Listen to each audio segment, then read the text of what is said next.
Welcome Samurai to this unboxing video for the Battle of Rokugan board game from Fantasy Flight Games. This is just an unboxing and a close-up of the components to hopefully give you a better idea of what's inside so you can identify any accessibility issues you may face when playing the game. The first thing to note is the size of the box. It is tiny and uses the standard size box for FFG living card games. The first thing to note about the contents of this box is that there is no 2016 product catalogue, so Fantasy Flight must finally have run out. You do, however, get a full colour rulebook, which is about the same size as your previous rulebooks and learn to play guides that come in this size box. Let's have a quick flick through the rulebook. As you can see, it is full colour and there are lots of illustrations and even some examples on every single page. And at the front is a handy components list, because as you can see, we've got quite a lot of them.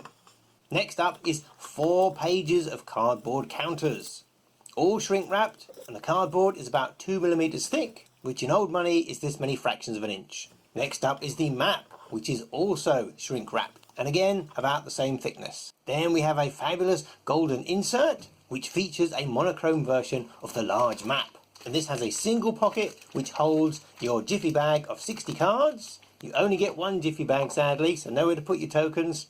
And these are your 7 daimyo screens, your player screens that will shelter your tokens. Anything underneath? No, not a sausage. Speaking of player screens, you have the clan mon on the front, some artwork which goes all the way around, and a reference which is on all 3 sides. It defines all your types of combat token, your special tokens, and defines the unique ability and unique token of your clan. The first sheet is the start of your combat tokens. There are 189 in total, which breaks down to 27 per clan.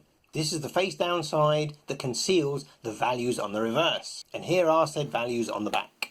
These continue on the next sheet, and unusually there is quite a large strip of cardboard which isn't been used. And the third sheet features your square control tokens, which mark out which provinces that your clan has captured. And as you can see on the back, they are all identical. On the final sheet we finish off these tokens and you have all of your special tokens. Like the 5 rings LCG sheets, these are superbly well cut and pop out very easily. Size wise they are quite small, so for reference we've got a 2-cent coin on the left, we have an American 1 penny in the middle, and we have the 1 krona, which is about the size of a UK penny. The map is 6 boards in a 3x2 configuration that's joined together like a pair of pants. Once you've unfolded it once, it's easy to get the hang of. It does lay reasonably flat and is easy to fold back up. But as you can see, the printed side is facing outwards. On the reverse, it is completely black. And here is the rulebook for scale. Down the right hand side is where you put your clan territory cards, and at the bottom is the space for your neutral territory cards and the round tracker. This is one of the smallest provinces, so let's load it up with tokens. As you can see, there's plenty of room to fit all kinds of things on. And we've put the pennies back on just to show you the scale. There is no assembly required whatsoever, just punch out the tokens and you're ready to go. And if you're starting off with a 2-player game, you only need to punch out 2 clans worth of tokens.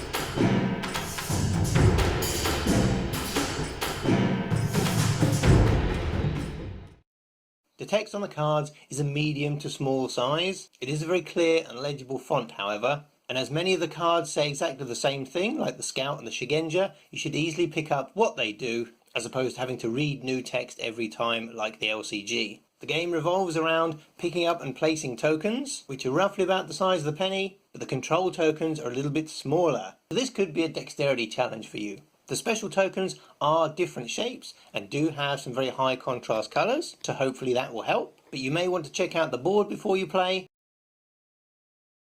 Just a quick note about sleeves. The back of the box says you need 2 different sizes, which is incorrect. The rulebook says you need 100 American Sized Boardgame Sleeves. There are only 60 cards, so if you want to leave 10 unsleeved, or if you've got some sleeves left over, this means you can get away with only buying 1 pack. The rulebook is available online for free download. Go to the Fantasy Flight Games website, Navigate to the product page and then to the Legend of the Five Rings universe. Click on the Battle for Rokugan picture and scroll down to the bottom of the page. Under support is a rule link. You can click on that to open the book in your browser or right click to save it as a PDF file to read at your leisure.